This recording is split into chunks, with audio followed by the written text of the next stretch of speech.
Control 5361. On the first day I had a video camera and I went in 3 miles up road with our photographer, Michelle Haskell, where we saw massive destruction everywhere. Cars pushed into trees, trees pushed into sheds, piles and piles of rocks. Look at this pile of debris. It was horrifying. Doors were all closed. It reminded me of the movie Twister. It was nasty. It was nasty. It was a storm that stalled over the mountain and it dropped 11 inches of rain in 3 hours. That's an incredible amount of water in one very confined space. Just the violence of it just blew houses off the foundations, and I actually saw a car hanging upside down from a bridge railing. Never seen anything like that. That's what it is. Oh my God. When we got to Hodges Pond, there was a massive lake where there wasn't really supposed to be one, and numerous volunteers, picking through the banks looking for victims. And at that point, we really knew that this is a very, very serious situation.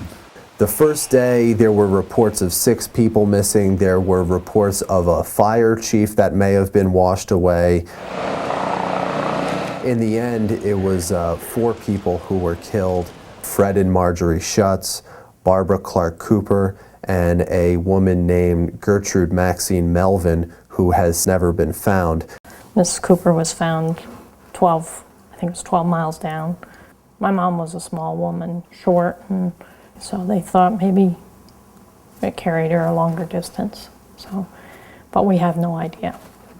She could be buried right here. Our house set where this pad is under here. Plus we had an enclosed deck off the back. And our neighbor's house set right there. The aftermath of the storm, FEMA said they weren't going to provide aid. These homeowners had no flood insurance.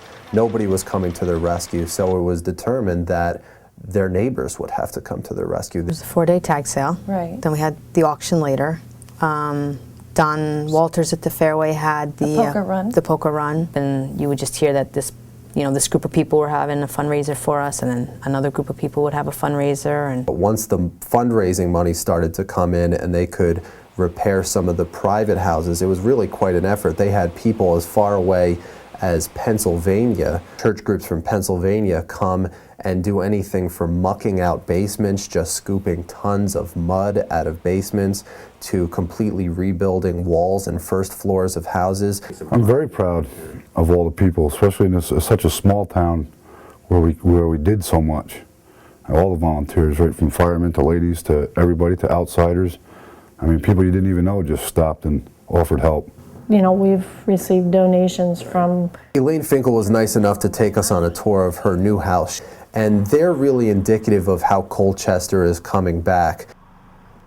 They lost everything, but now that family is on its way back. But all of this was all full of debris, and the road was sheared off right here. There was no road at all. It was close to a 60-foot drop-off right here on the one side.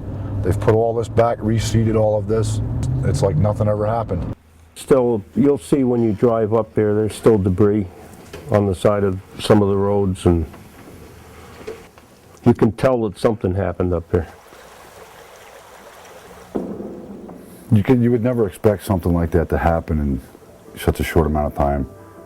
So now you don't